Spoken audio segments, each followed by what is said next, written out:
করুন অ্যাপের bell icon, subscribe করুন স্পিড ARC24, সব সময় থাকুন খবরে।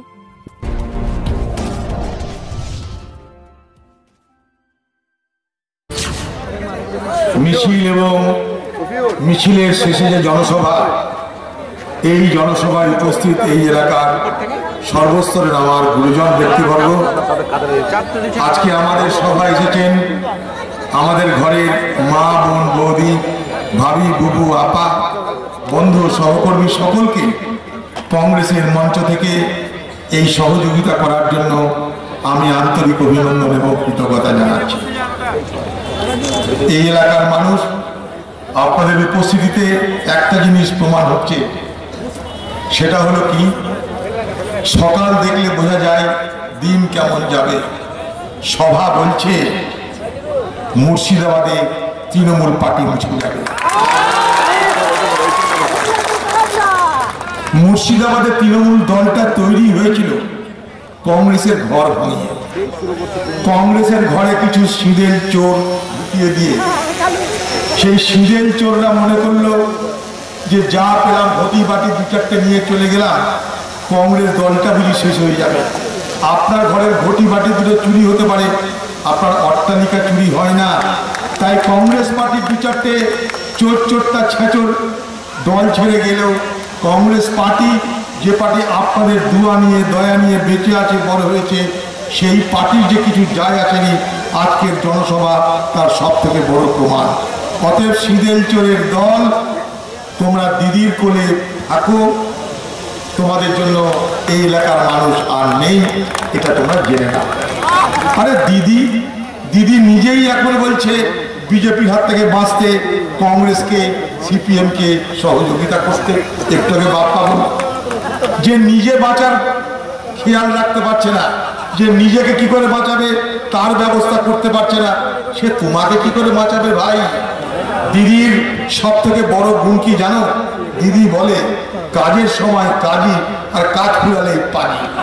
তখন দরকার পড়েছিল কংগ্রেসকে দুর্বল করার জন্য, কংগ্রেসের দু চারটে চোরটাকে ছড়িয়ে নিয়ে যাওয়ার। কংগ্রেস দলের মধ্যে কিছু চাইনিজ বকরি ছিল, বকরিদের সময় এবার বেলডাঙ্গার হাটে একটা বকরি হয়েছিল, সস্তার বকরি। তো লোকে জিজ্ঞেস করেছিল, ভাই এতদিন বকরি করেছি, এত সস্তার তো বকরি আসেনি। বলছে না, এটা চাইনিজ বকরি নিয়েছে। তো এই মমতা ব্যানার্জি মুর্শিদাবাদ জেলায় কিছু চাইনিজ বকরি পেয়েছিল, এক একটা বকরির দাম হয়েছিল 50 লাখ। তাদেরকে আপনারা নির্বাচনে জিতিয়েছিলেন, তাদেরকে দোয়া করেছিলেন, তাদেরকে দয়া করেছিলেন, মা বাবুরা আশীর্বাদ করেছিলেন। আপনাদের আশীর্বাদ নিয়ে, সহযোগিতা নিয়ে, দয়া নিয়ে এমএলএ হওয়ার পর তারা নিজেদেরকে বাজারে চাইনিজ বকরির মতো বেচে দিল। দুর্ভাগ্যটা, আমি বলি এটা মুর্শিদাবাদের মানুষের দুর্ভাগ্য। মুর্শিদাবাদের মানুষের দুর্ভাগ্য এই কারণে যে তারা প্রমাণ করে দিয়েছে যে এই মুর্শিদাবাদ জেলায় এখনো বহু গাদ্দার আছে, যাদেরকে চিনতে জানতে বাকি আছে। তাই সতর্ক হতে হবে আপনাদের, সজাগ থাকতে হবে আপনাদের ভোট নিয়ে কেউ যেন কারবার না করতে পারে, আপনাদের ভোট নিয়ে কেউ যেন ব্যবসা করতে না পারে, আপনাদের দয়া আর দুয়া নিয়ে কেউ যেন নিজেদের আখের গুছাতে না পারে। সব থেকে আগে কংগ্রেস দলের পক্ষ থেকে আমরা আপনাদের কাছে সেই সমস্ত মানুষের জন্য ভোট ভিক্ষা করেছিলাম। তাই সর্বপ্রথম আপনাদের সকলের কাছে অন্তরের অন্তঃস্থল থেকে আমি ক্ষমা চেয়ে আমাকে ক্ষমা করে দিন এই অনুরোধ করছি।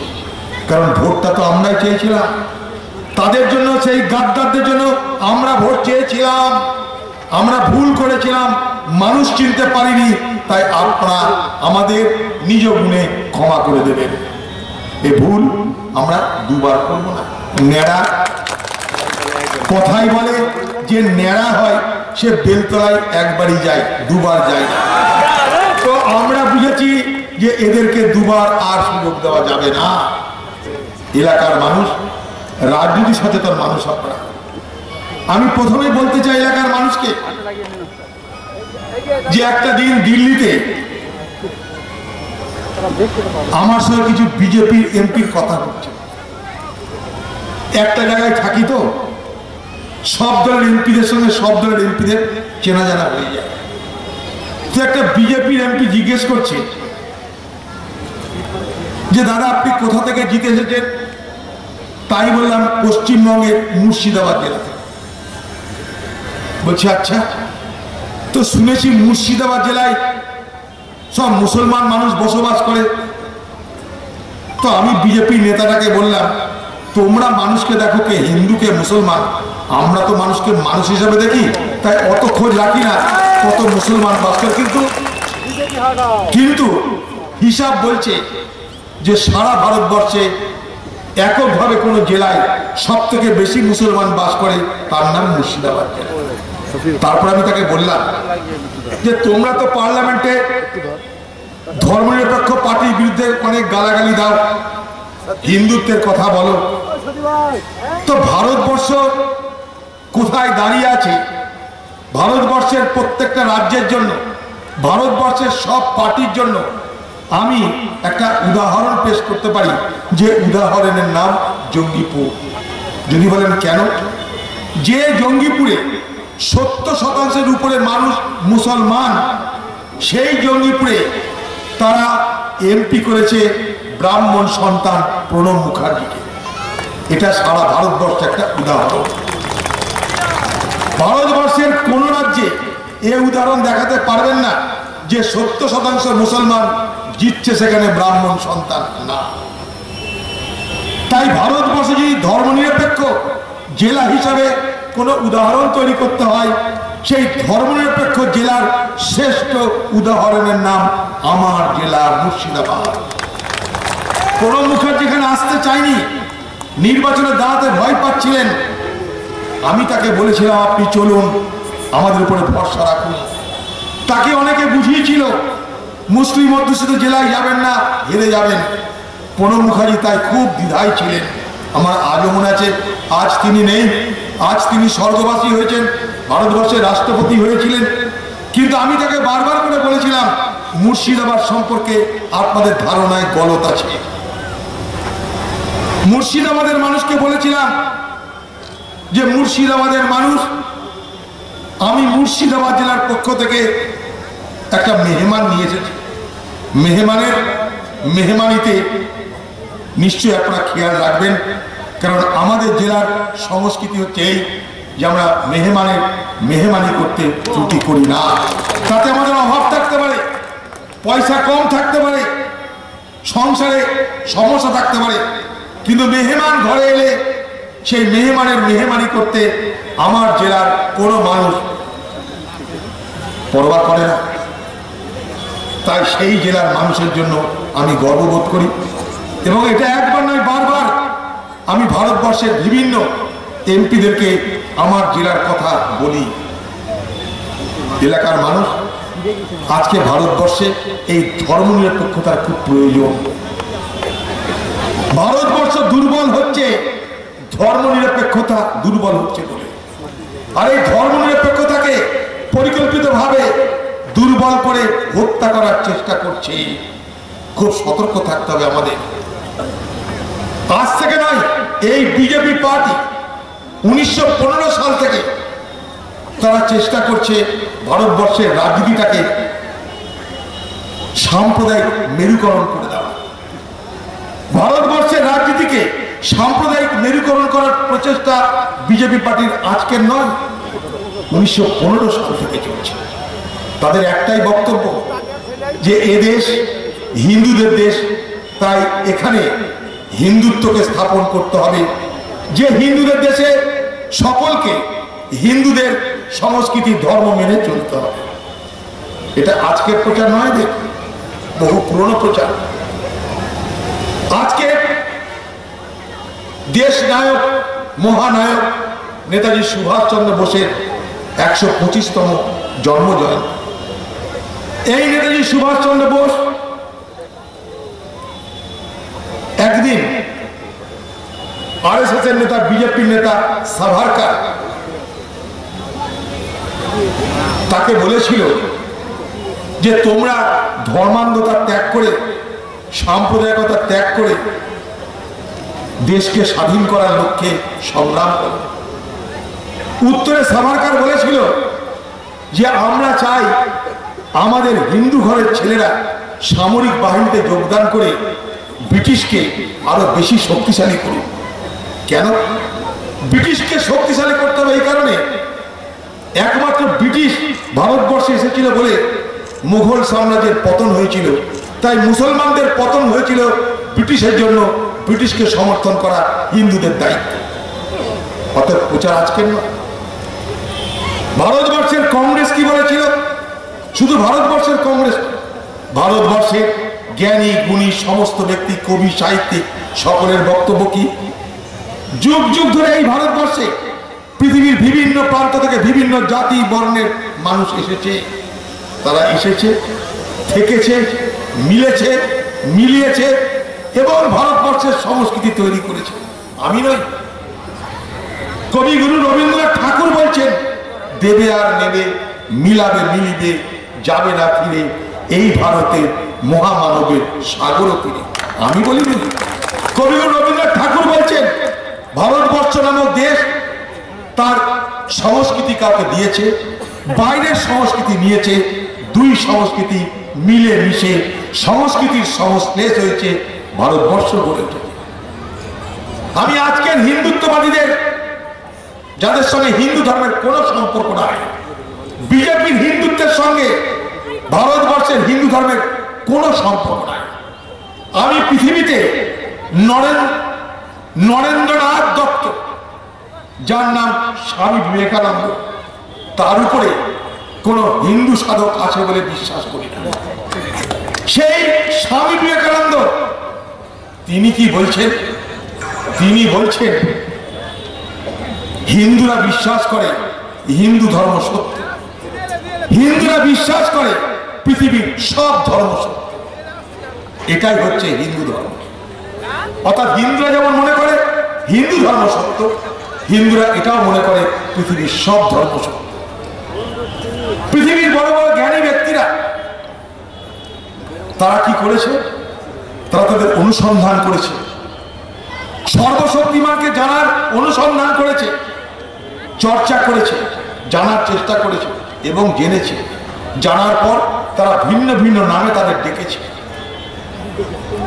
সেই ভিন্ন ভিন্ন নাম কি? মুসলমানরা বলেছে আল্লাহ, হিন্দুরা বলেছে ঈশ্বর, খ্রিস্টানরা বলেছে যিশু, বুদ্ধিস্টরা বলেছে বুদ্ধ। কিন্তু সব থেকে বড় কথা কি? ট্রুথ ইজ ওয়ান, সত্য হচ্ছে একটা। আমি না, স্বামী বিবেকানন্দ বলেছি। স্বামী বিবেকানন্দ বলেছেন, চেয়ে দেখো ভারতবর্ষের দিকে, এই ভারতবর্ষকে হিন্দুরা দিয়েছে বড় বড় মন্দির, বড় বড় সৌধ। চেয়ে দেখো ভারতবর্ষের দিকে, এই ভারতবর্ষকে মুসলমানরা দিয়েছে বড় বড় মসজিদ, বড় বড় শিল্পকলা, বড় বড় ভাস্কর্য। চেয়ে দেখো ভারতবর্ষের দিকে, এই ভারতবর্ষকে ব্রিটিশ দিয়েছে মদের বোতল। আমি বলিনি, স্বামী বিবেকানন্দ বলেছে। তাই আজকের ভারতবর্ষে সোমনাথের মন্দির আছে, আজকের ভারতবর্ষে তাজমহল আছে। আমাদের কি কোনো অসুবিধা হচ্ছে? আমাদের কি গর্ব করতে কোনো অসুবিধা হয় যে এ ভারতবর্ষে সোমনাথের মন্দিরের পাশাপাশি তাজমহল থাকে? কোনো তো অসুবিধা হয় না। আমরা খামোখা নিজেদের মধ্যে বিভাজন করব কেন? এদেশের স্বাধীনতা আন্দোলনে বিজেপি পার্টির কোন পূর্বপুরুষ, কোন নেতা, কোন কর্মী কোনদিন জীবনে 1 ইঞ্চি চেষ্টা করেছে? 1 ফোঁটা মাথার ঘাম ফেলেছে? রক্ত ঝরার কথা বাদই দিন, 1 ফোঁটা মাথার ঘাম ফেলেছে না। আর আজ নেতাজির জন্মদিনে নরেন্দ্র মোদী এমন করছে, মনে হচ্ছে নেতাজির স্বপ্ন নিয়ে, নেতাজির ভাবনা নিয়ে নরেন্দ্র মোদী ভারতবর্ষের রাজনীতি করতে চাইছে। অর্থাৎ নরেন্দ্র মোদী তার প্রচারের ধাক্কা নিয়ে নেতাজিকে বগল দেওয়া করতে চাইছে। বাংলার মানুষ খেয়াল রাখবেন, বাংলার মানুষ খেয়াল রাখবেন, কারণ এই সেই নেতাজি জার্মান থেকে যখন সমুদ্রের তলা দিয়ে সাবমেরিনে চেপে এশিয়ায় প্রবেশ করতে চেয়েছিলেন, 90 দিন জলের তলায় সাবমেরিনে করে যাত্রা করেছিলেন। দ্বিতীয় বিশ্বযুদ্ধ, চারিদিকে বোমা পড়ছে, জাহাজে আক্রমণ হতে পারে, তাই জলের তলা দিয়ে সাবমেরিনে চেপে তিনি ফিরে আসতে চেয়েছিলেন এশিয়ায় এবং ভারতবর্ষে। সেদিন নেতাজি সুভাষচন্দ্র বোসের সঙ্গে কে ছিল সেই যাত্রার সঙ্গী? আবিদ হাসান। যেদিন নেতাজি ঘোষণা করলো অনওয়াস্ত দিল্লি, দিল্লি চলো, দিল্লি কবজা করতে হবে, তার বাহিনীকে নেতৃত্ব দিচ্ছে কে? খান, সানওয়াজ খান। এটাই তো ভারতবর্ষ। সিপাহী বিদ্রোহ হচ্ছে ব্রিটিশকে উৎখাত করার জন্য। বাহাদুর শাহ জাফরকে সামনে রেখে দিল্লির মসনদে সেই সময় সেই সিপাহী বিদ্রোহকে দমন করবার জন্য ব্রিটিশ শক্তি দিল্লিতে হত্যালীলা চালালো। জানেন কি? সেই হত্যালীলায় মারা গেছিল 35,000 আলেম। এটাই ভারতবর্ষ। জানেন কি? এই ভারতবর্ষের ব্রিটিশকে ভারতবর্ষ থেকে তাড়ানোর জন্য পূর্ণ স্বরাজের প্রস্তাব এনেছিল জাতীয় কংগ্রেসের অধিবেশনে। সেই পূর্ণ স্বরাজ দিতে হবে আমার দেশকে, এই দাবি তুলেছিল কে? মৌলভী হযরত মুহানি। ইনকিলাব জিন্দাবাদ স্লোগান তুলেছিল কে? মৌলানা হযরত মুহানি। তাই এই ভারতবর্ষ সকলের সমাহার। তাই একদিকে আমরা মহাত্মা গান্ধীকে দেখি, তার পাশে দেখি 45 বছর ব্রিটিশ জেলে জীবন পার করা এক বয়স্ক বৃদ্ধ মানুষ, তার নাম খান আব্দুল গফফার খান, যার জীবনে 95 বছরের 45 বছর জেলে কাটিয়েছেন। এই ভারতবর্ষ কি হিন্দু মুসলমান মিলে গড়েনি? যদি না গড়ে থাকতো তাহলে জওহরলাল নেহরুর পাশে মৌলানা আবুল কালাম আজাদকে কেন দেখতে পাই? তার বউ মারা গেছে, তার বিবিকে দফন করে মৌলানা আবুল কালাম আজাদ সোজা চলেছে আন্দোলনে যোগদান করতে। ভুলে যাব আমরা? ভগৎ সিং, আশফাকুল্লাহ, ক্ষুদিরাম বোস, জাত আছে, ধর্ম আছে না বর্ণ আছে? আজাদ হিন্দ বাহিনীর বিচার হচ্ছে, সেই বিচার কার বিরুদ্ধে? সাইগাল, ধিলন আর সানওয়াজ খান। একজন শিখ, একজন হিন্দু, একজন মুসলিম। আমরা কি এই ভারতবর্ষকে ভুলে যাব? যে স্বামী, যে নেতাজি সুভাষচন্দ্র বোস ধর্মনিরপেক্ষতার জ্বলন্ত উদাহরণ হিসাবে একটা বাহিনী তৈরি করলো, ভারতীয় বাহিনী, যে বাহিনীতে আমরা দেখতে পেলাম হিন্দু, মুসলমান, শিখ, খ্রিস্টান কাঁধে কাঁধ মিলিয়ে দেশকে স্বাধীন করার লড়াইয়ে অংশগ্রহণ করছে। আমরা কি ভুলে যাব? আমরা কি ভুলে যাব ভারতবর্ষের মানুষ?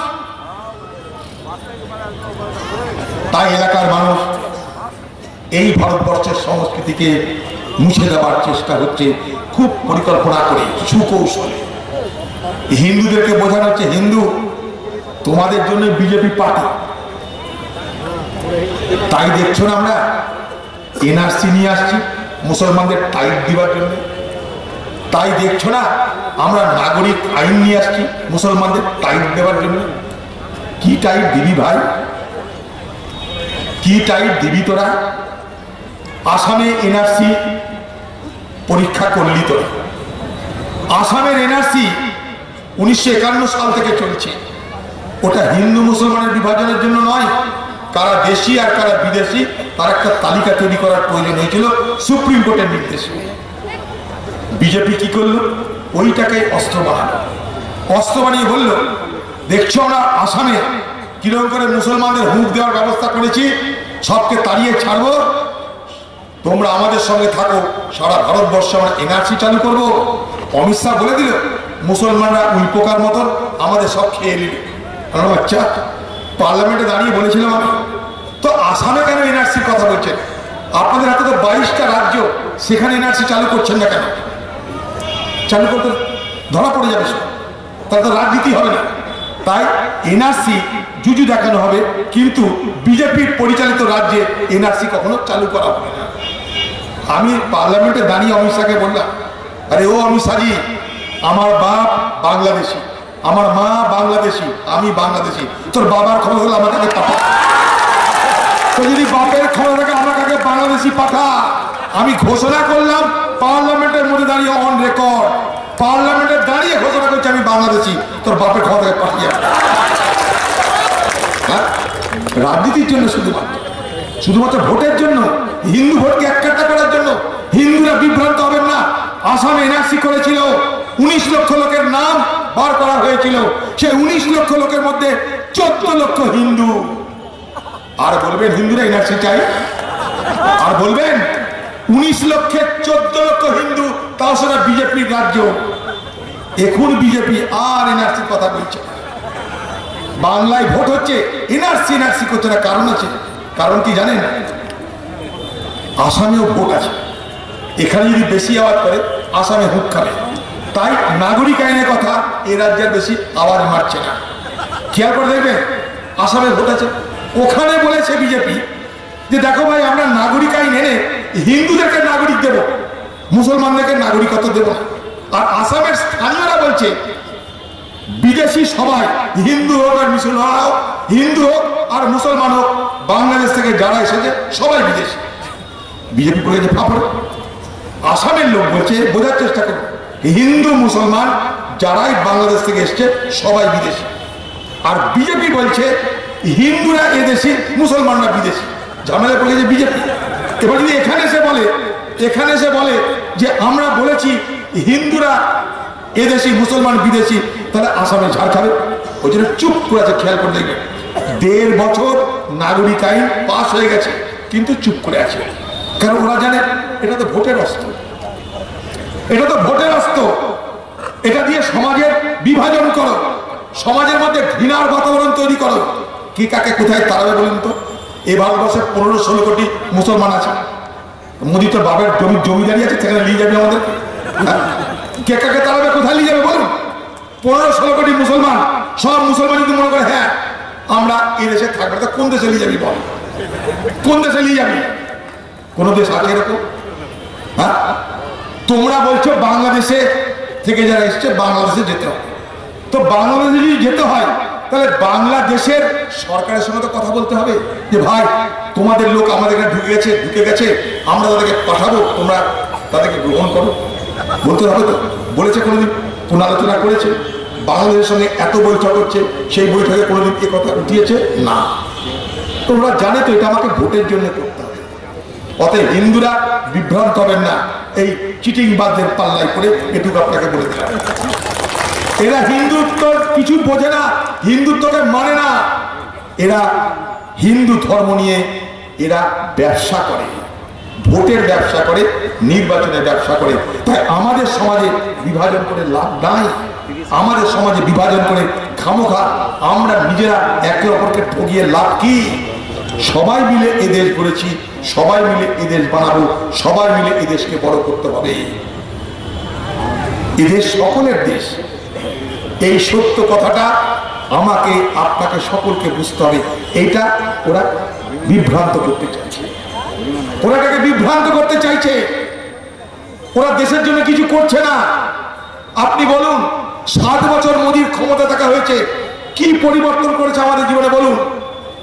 আমাদেরকে বলল ভোট দাও আমাকে, জেতার পর যখন সরকার গড়ব, সরকার গড়ার পর 100 দিনের মধ্যে বিদেশ থেকে সব কালো টাকা তুলে নিয়ে আসবে।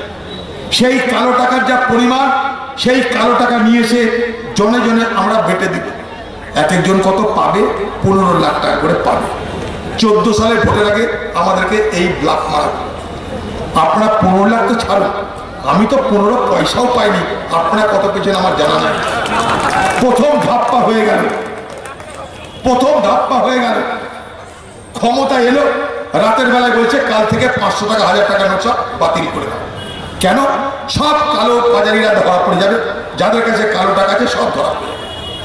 হঠাৎ করে টাকা বন্ধ, 500 টাকা 1000 টাকা নোট বন্ধ, জানে জ্বালা লেগে গেল। মোদী আমাদেরকে বুঝালো এই কারবারটা করলে দেশে আর সন্ত্রাস থাকবে না, কালো টাকা থাকবে না। কালো টাকা যেটা ধরবো আমি, কালো টাকা মানেটা কি? যারা ট্যাক্স দেয় না সেটা কালো টাকা, যারা ট্যাক্স দিয়ে টাকা রাখে সেটা সাদা টাকা। মোদী বোঝালো আমাদেরকে 4 থেকে 5 লাখ কোটি টাকা কালো টাকা আমি ধরবো, সেই টাকায় হাসপাতাল, স্কুল, সড়ক সব করবো। 2 বছর পর আমরা জিজ্ঞেস করলাম, ভাই কত কালো টাকা ধরা পড়েছে? অরুণ জেটলি তখন অর্থমন্ত্রী ছিল, জবাব দিচ্ছে না, বলছে গোনা চলছে। আমরা 2 বছর ধরে গুনছেন? বলছে হ্যাঁ, অনেক টাকা তো 2 বছর ধরে গুনতে হচ্ছে। তারপরে গুনতে গুনতে গুনতে গুনতে রিজার্ভ ব্যাংক পরে বললো যে হ্যাঁ 1600 কোটি টাকা কালো টাকা পাওয়া গেছে। বুঝুন, 1600 কোটি কালো টাকা পাওয়া গেছে। 500 টাকা 1000 টাকার নোট বাতিল হলো, নতুন 500 টাকা নতুন 2000 টাকার নোট ছাপানো। নতুন 500 টাকা নতুন 2000 টাকার নোট ছাপাতে সরকারের কত খরচ হচ্ছে জানেন? 22,000 কোটি টাকা। তাহলে 22,000 কোটি টাকা আমার খরচা হলো, উদ্ধার হলো 1600 কোটি টাকা। তা কেমন বেউকুফ আর কেমন আহম্মক এই সরকার, আপনারা বুঝতে পারছেন? আমাদেরকে বলা হলো করোনা তাড়াচ্ছি, তাই লকডাউন ঘোষণা করে দিলাম। 4 ঘন্টা নোটিশে লকডাউন, কি না করোনাকে তাড়াবো। বললো মহাভারতের যুদ্ধে 18 দিন সময় লেগেছিল, আমি মোদি 21 দিন সময় নিচ্ছি। লোকে ভাবলো কি না করে দিবে 21 দিনে। সবারই ঘরে তালা বন্ধ, দোকান বন্ধ, রেস্টুরেন্ট বন্ধ, হোটেল বন্ধ, বাজার বন্ধ, শিল্প বন্ধ, রেলগাড়ি বন্ধ, বাস বন্ধ, ট্রাক বন্ধ, সবই বন্ধ, সারা ভারতবর্ষ বন্ধ। এবার যারা গরিব মানুষ তারা কি করবে? তাদের তো প্রতিদিন রোজগার টাকায় বাজার করতে হয়, তারা কোথায় পাবে? তাদের তো ঘরে ঘরে গোডাউন নাই, ঘরে ঘরে তো ধান চাল ভরা নাই, তারা কোথায় পাবে? কোথায় যাবে? নিরুপায় তারা, দিশেহারা তারা, অসহায় তারা। সরকার দেখলো না, তারা জানের তাগিদে সিদ্ধান্ত নিল চলো বাড়ির পথে যাবো, চলো নিজের গায়ে গিয়ে মরবো, আত্মীয় কুটুমের ঘরে গিয়ে মরবো, বিদেশে বিভুয়ে মরবো না, চলো ঘরের পথে হাঁটা দিই, যেমন করে পারি চলো। কেউ সাইকেল, কেউ হেঁটে, কেউ ট্রাকের ভাড়া করে, কেউ বাস ভাড়া করে। কি কষ্ট করেছে তারা সেদিনের টিভির পর্দাটার কথা মনে করে দেখুন। চলছে মানুষ, চলছে চলছে চলছে, লাখে লাখে শিশু থেকে আরম্ভ করে বৃদ্ধ চলছে রাস্তায়, মা বোন রাস্তায় নেমে গেছে, বাড়ি ফিরতে হবে। ট্রাক নাই, বাস নাই, ট্রেন নাই, কিছু নাই, কিন্তু বাড়ি ফিরতে হবে। পেটে খাবার নাই, পকেটে পয়সা নাই, দোকান নাই, কিছু নাই। কেউ কি সেদিন তাদের দিকে তাকিয়েছিল? ভারতবর্ষের প্রধানমন্ত্রী নরেন্দ্র মোদী, আপনারা বলেছিলেন যে স্বপ্নের ভারতবর্ষ গড়বে, আচ্ছা দিন লায়েঙ্গে, সুখের দিন আনবেন। আপনার আমলে ভারতবর্ষের লক্ষ লক্ষ মানুষের জীবনে এই বিপর্যয় কেন এলো? আপনি তো জানতেন তাদের কিছু নেই, আগাম ব্যবস্থা কেন করেননি? চলতে চলতে চলতে চলতে চলতে চলতে 1000 মানুষের মৃত্যু হয়ে গেল, 12 কোটি মানুষের চাকরি চলে গেল, কাজ চলে গেল। 1000 মানুষের মৃত্যু হলো, কেউ খেতে না পেয়ে, কেউ হার্ট অ্যাটাক হয়ে, কেউ রাস্তায় ধাক্কা খেয়ে, কেউ সাপের কামড় খেয়ে, 1000 মানুষের মৃত্যু হলো। কি সরকার দেখলাম আমরা? আমি নিজে মোদীকে ফোন করেছিলাম, 1 ঘন্টা 3 বার ফোন করেছিলাম। আমি বলেছিলাম কেরল থেকে, গুজরাট থেকে, ব্যাঙ্গালোর থেকে বহু মানুষ আমার জেলা মুর্শিদাবাদ বাংলার আছে, তাদের কারার জন্য স্পেশাল ট্রেনের ব্যবস্থা করুন। আমি তাকে বলেছিলাম। আমি ভারতবর্ষের রেলমন্ত্রীকে বলেছি, যে সমস্ত পরিযায়ী শ্রমিকরা আমাকে ফোন করেছে, এক একদিন 2000 2500 ফোন পেতাম আমি। এখানকার ব্লক সভাপতি ছিল কাসেম, বাপ্পা, এরা আমাকে সব নাম্বার দিত, নাম দিত, খালি বলে দাদা দেখুন, কিছু পারি আর না পারি তাদের কাছে একটু খাবার পৌঁছে দেওয়ার প্রাণ করে চেষ্টা করেছে, একটু খাবার পৌঁছে দেওয়ার, যাতে তারা বেঁচে থাকে। তারপর সরকারকে ধরেছি, ট্রেন দাও, ট্রেন দাও, ট্রেন দাও। শেষে রেলমন্ত্রী বলে আমি ট্রেন দিব। রেলমন্ত্রী ট্রেন দিতে রাজি হলো, বাংলার মুখ্যমন্ত্রী বলছে না আমি ট্রেন ঢুকতে দিব না। কেন?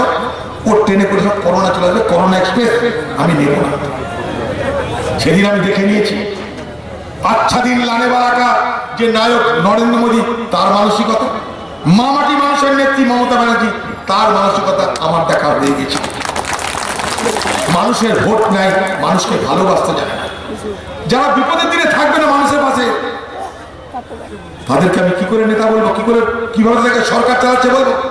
এখন যখন ভোট এসছে, এখন বলছে আমি দুয়ারে দুয়ারে যাব। এখন আপনি বললে আপনার হেসেলেও চলে যাবে। এখন আপনি বললে ভাবি বউদের সালো মমতা নিজে এসে করে দিল, কোনো অসুবিধা নেই। ভোট বড় জ্বালা, ভোট বড় বালাই। এখন বলছে আমি 5 লাখ টাকা করে স্বাস্থ্য বীমা করে দিব। এত টাকা আসছে করতে গেলে ভাই, আজকে অর্থমন্ত্রী পশ্চিমবঙ্গের অর্থমন্ত্রী সে বলেছে যে পশ্চিমবঙ্গ সরকারকে কেন্দ্র টাকা দিচ্ছে না, আমাদের চলছে না, টাকা দেওয়া হোক। সেই সরকার আবার বলছে সকলের জন্য 5 লাখ টাকা করে নাকি স্বাস্থ্য চিকিৎসার জন্য খরচা করবে, 5 লাখ টাকা দিবে না। আরে দিদি আমাকে দিন, নিয়ে কখনো কমসে কম বাংলাদেশ পালাতে পারবে। কোথায় টাকা আপনারা আমাকে জানান, এই টাকা আপনি কোথায় পেলেন? যখন বাংলার সরকার নিজে বলছে আজকে পশ্চিমবঙ্গের মানুষের মাথার উপরে ভারের বোঝার পরিমাণ, ঋণের বোঝার পরিমাণ 4,20,000 কোটি টাকা। কালকে আপনার ঘরে একটা বাচ্চা শিশু জন্মগ্রহণ করলে তার মাথার দাম, তার সেই বাচ্চা শিশুর পৃথিবীর আলো দেখার আগে, পৃথিবীর বাতাস গ্রহণ করার আগে তার মাথার উপরে ধারের বোঝার পরিমাণ 55,000 টাকা। আপনি সবাইকে 8 লাখ টাকা চিকিৎসা দেবেন? চিকিৎসাটা হবে কোথায়? নদীর ঘাটে, নৌকার মাথায়, না ব্রিজের তলায়? চিকিৎসাটা হবে কোথায়? তার জন্য তো হাসপাতাল দরকার, ডাক্তার দরকার, নার্স দরকার, স্যালাইন দরকার। আছে?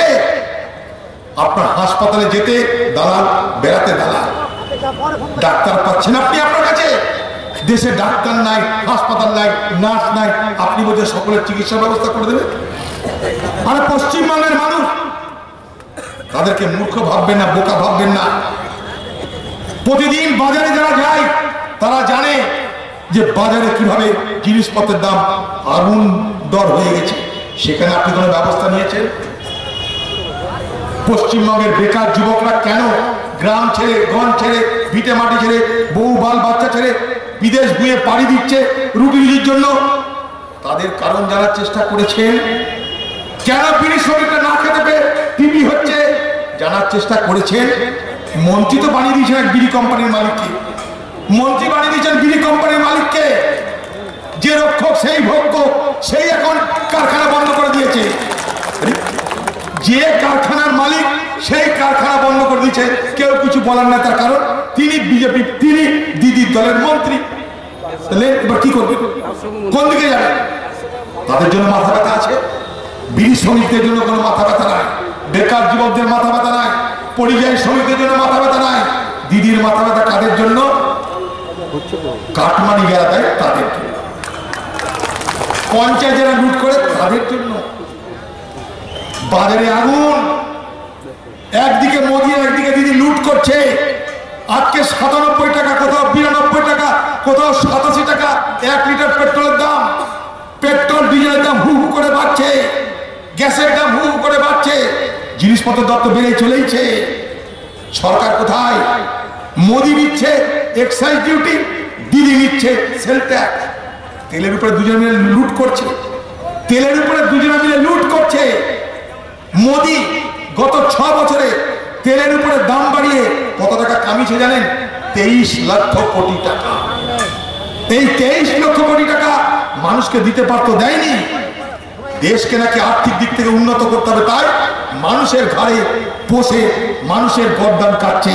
আজকে 1 লিটার পেট্রোলের দাম 92 টাকা, 87 টাকায় পৌঁছে গেছে। ডিজেলের দাম সেই জায়গায় পৌঁছে গেছে। আমরা কোথায় যাব? গ্যাসের দাম সেই জায়গায় পৌঁছে গেছে, আমরা কোথায় যাব? সেখানে তোমাদের মাথা ব্যথা নাই? কই বাংলার মুখ্যমন্ত্রী আপনি সেল ট্যাক্স কমিয়ে দিন, বলুন বাংলার মানুষের স্বার্থে আমি সেল ট্যাক্স কমিয়ে দিলাম। তা তো আপনি করছেন না। দিদি আর মোদি সবাই কিন্তু জাতে মাতাল তালে ঠিক, এটা ভুলে যাবেন না। সবাই জাতে মাতাল তালে ঠিক। এই দিদি এই বাংলায় সাম্প্রদায়িক রাজনীতির গোড়াপত্তন করেছিল, ভুলে যাবেন না। কখনো মুসলমান বলেনি দিদিকে যে ভাই আমাদের ইমাম ভাতা, মুয়াজ্জিন ভাতা দাও। আপনি খামোকা তৈরি করেছিলেন, তৈরি করে সমাজে বিভাজন করেছেন। দেখছেন হিন্দু যদি বিগড়ে যায় তাহলে তো মুশকিল, আপনি ত্রাতে করে নিয়ে চলে এলেন পুরোহিত ভাতা। আপনি জাতে মাতাল তালে ঠিক, পুরোহিত ভাতা নিয়েছে হিন্দুদেরকে খুশি করতে গেলেন। আরে ইমাম ভাতা, মুয়াজ্জিন ভাতা আপনার দেওয়ার ক্ষমতা নাই, ওটা ওয়াকফ বোর্ড দেয়, আর ওয়াকফ বোর্ডের টাকা মুসলমানদের টাকা, ওখানে সরকারের কোনো ভাগ নাই। আপনি খামোকা তৈরি করেছেন এই ভাতা বলুন। আপনি হিন্দুদেরকে খুশি করার জন্য পরে পথে নামলেন, পুরোহিত ভাতা দিলেন। আপনি বললেন দুর্গাপুজোতে 50,000 টাকা করে চাঁদা দাও, হিন্দুরা আমার পক্ষে থাকো। কেন ঈদও হলো, বকরিদও হলো, ঈদে বকরিদের খরচ হয়, তাদের জন্য আপনার পকেট থেকে 5 টাকা বার হলো না। আপনি মুসলমানদের খাতির করা নামে একবার ভোট পার হয়ে গেলেন, তারপর আপনি ভাবছেন এবার হিন্দুদের খাতির না করলে বিজেপির সঙ্গে পাল্লা দিব কি করে। তাই হিন্দুদেরকে খুশি করার প্রতিযোগিতায় নেমেছেন বিজেপি এবং টিএমসি। মোদি আর দিদি এখন পশ্চিমবঙ্গে হিন্দুদের কবজা করার জন্য, কে কত বড় হিন্দু তা প্রমাণ করার জন্য আজ পথে নেমেছে। এখন দিদি আর কথায় কথায় মুসলমান করে না, এখন দিদি আর কথায় কথায় আল্লাহু আকবার বলে না, এখন দিদি আর নামাজ পড়তে যায় না, আগে যেত। এখন দিদি বুঝেছে আমাকে মন্দিরে যেতে হবে, তাই দিদি কলকাতায় ঠাকুরের চোখ আছে, বলছে আমি দীঘার পারে মন্দির বানিয়ে দেব, বলছে হিন্দু তোমাদের পুরোহিত ভাতা দিচ্ছি, বলছে হিন্দু তুমি দুর্গাপূজার চাঁদা দাও। কখনো বাবার কালে কেউ শুনেছেন যে পশ্চিমবঙ্গ সরকার গত 10 বছরে কোন হিন্দুদের দুর্গাপূজায় 5 টাকা চাঁদার কথা বলেছে? এখন বলছে কারণ ভোট বড় বিপদ, ভোট বড় বালায়। তাই এলাকার মানুষ বিজেপির বিরুদ্ধে লড়তে পারে কংগ্রেস, এই ধ্রুব সত্য কথাটা কখনো ভুলে যাবে না। আমি একটু কি বললাম বক্তব্যে আমার, 1915 সালে এই বিজেপি পার্টির পূর্বসূরীরা এই ভারতবর্ষে সাম্প্রদায়িক রাজনীতি শুরু করেছিল, ধর্মীয় মেরুকরণ করার চেষ্টা করেছিল, ভারতবর্ষকে ধর্মের নামে বিভাজন করে ক্ষমতায় আসার চেষ্টা করেছিল, পারেনি, কারণ কংগ্রেস ছিল। 2014 সালে তারা একক ক্ষমতায় পারলো, কারণ কংগ্রেস নেই। তাহলে কংগ্রেস এই ভারতবর্ষে সাম্প্রদায়িক বিজেপিকে রুখে দিয়েছিল কত বছরের জন্য? 100 বছরের জন্য। 100 বছর এই কংগ্রেস ভারতবর্ষে সাম্প্রদায়িক বিজেপিকে রুখতে পেরেছিল, এই সত্য কথাটা ভুলে যাবেন না। মমতা বিজেপি সে রুখবে? মমতা বিজেপিকে নিয়ে এলো ভাই, খাল কেটে কুমির নিয়ে এলো বিজেপিকে। 99 সালে নির্বাচনী আঘাত করে তাদেরকে এমপি সিট জেতালো, ভুলে যাবেন না, ভুলে যাবেন না। বিজেপি পার্টির মন্ত্রীর নাম মমতা ব্যানার্জি, বিজেপি সরকারের মন্ত্রী, মাননীয় রেলমন্ত্রী মমতা ব্যানার্জি ভারতবর্ষের এনডিএ সরকারের রেলমন্ত্রী ছিল, ভুলে যাবেন না। তাই বিজেপি পার্টির সঙ্গে মমতা ব্যানার্জি লড়বে না। মমতা ব্যানার্জি বিভাজন করে দিল। এবার মুসলমানদের উপরে যখন সমস্ত দোষ চাপছে তখন জানে আমি শুধু মুসলমানের জন্য না, আমি হিন্দুর জন্য আছি। আপনাকে কোন মুসলমান বলেনি ইমাম ভাতা দিন, মুয়াজ্জিন ভাতা দিন। আপনাকে কোন মুসলমান বলেনি যে দুর্গাপূজার ভাষণ বন্ধ করে মহরমে তাজিয়া বার করার সুযোগ দিন, কেউ বলেনি। আপনি খামোখা তৈরি করেছেন, খামোখাই বাতাবরণ তৈরি করে হিন্দু মুসলমানের বিভাজন করে আপনি মুসলমান ভোটের একচেটিয়া মালিক হতে চেয়েছিলেন। তাতে মুসলমানদের ভালো জায়গায় খারাপ হয়েছে আমি বলবো, কারণ পশ্চিমবঙ্গের মুসলমানদেরকে আপনি কমিউনিয়াল বানাচ্ছেন। এই মুর্শিদাবাদের মুসলমানরা যখন পাকিস্তান ভাগ হলো, ভারত পাকিস্তান, তখনও এই মুর্শিদাবাদের সংখ্যা গরিষ্ঠ মানুষ মুসলমান ছিল। জিন্না তখনও বলেছিল আমি পাকিস্তান বানাচ্ছি, পবিত্র দেশ, তোমরা চলে এসো। এখানকার মুসলমান কেউ যায়নি। তাই সেই পশ্চিমবঙ্গকে, সেই মুর্শিদাবাদকে সাম্প্রদায়িক বিভাজন করে আমাদের সমাজকে দুর্বল করবেন না। তাই সমাজকে শক্তিশালী রাখতে আমাদের মধ্যে সম্প্রীতির বাতাবরণকে রক্ষা করতে হবে। আজকে বিজেপি পার্টি এবং তৃণমূল সেই সাম্প্রদায়িক বিভাজনের ফায়দা নিতে চাইছে। তাই জন্য গত লোকসভা নির্বাচনে অধীর চৌধুরীকে বিজেপি বানানোর প্রয়োজন পড়েছিল কার? তৃণমূলের নেতা। যে তৃণমূলের নেতা অধীর চৌধুরী বিজেপি হয়ে গেল বলে সারা মুর্শিদাবাদ চষে বেড়ালো। এখন দেখছি সেই তৃণমূলের নেতা নিজেই বিজেপিতে গিয়ে বলছে জয় শ্রীরাম। আমি আমার জায়গা দেখেছি যে আমাকে বিজেপি বানাতে চাইলো, সেই এখন জয় শ্রীরামে ধরে গাইছে। অতএব আমাদের সঙ্গে আপনাদের সম্পর্কটা সেই সম্পর্ক, যে সম্পর্কটার সঙ্গে রাজনীতি নির্বাচনের বন্ধুত্ব নয়। আপনাদের সঙ্গে আমাদের নির্বাচনী বন্ধুত্ব নয়, আপনাদের সঙ্গে আমাদের আত্মীয়তা, ভ্রাতৃত্বের সম্পর্ক। আপনাদের সঙ্গে আমাদের সেই সম্পর্ক যে সম্পর্কে আমরা একে অপরকে আত্মীয় বলি, বন্ধু বলি। তাই এলাকার মানুষ আপনাদেরকে আমি শ্রদ্ধা করি, আপনাদেরকে ভালোবাসি। কখনো কোনো গুজবে কান দেবেন না, জিজ্ঞেস করে নেবেন এটা শুনছি কি ব্যাপার? বহু মানুষ মুর্শিদাবাদে বিভ্রান্ত হয়েছিল এই কথা শুনে যে অধীর চৌধুরী বিজেপি হয়ে গেল। কাকে কি বুঝাবো বলো? ওদের প্রচারের যন্ত্র আছে।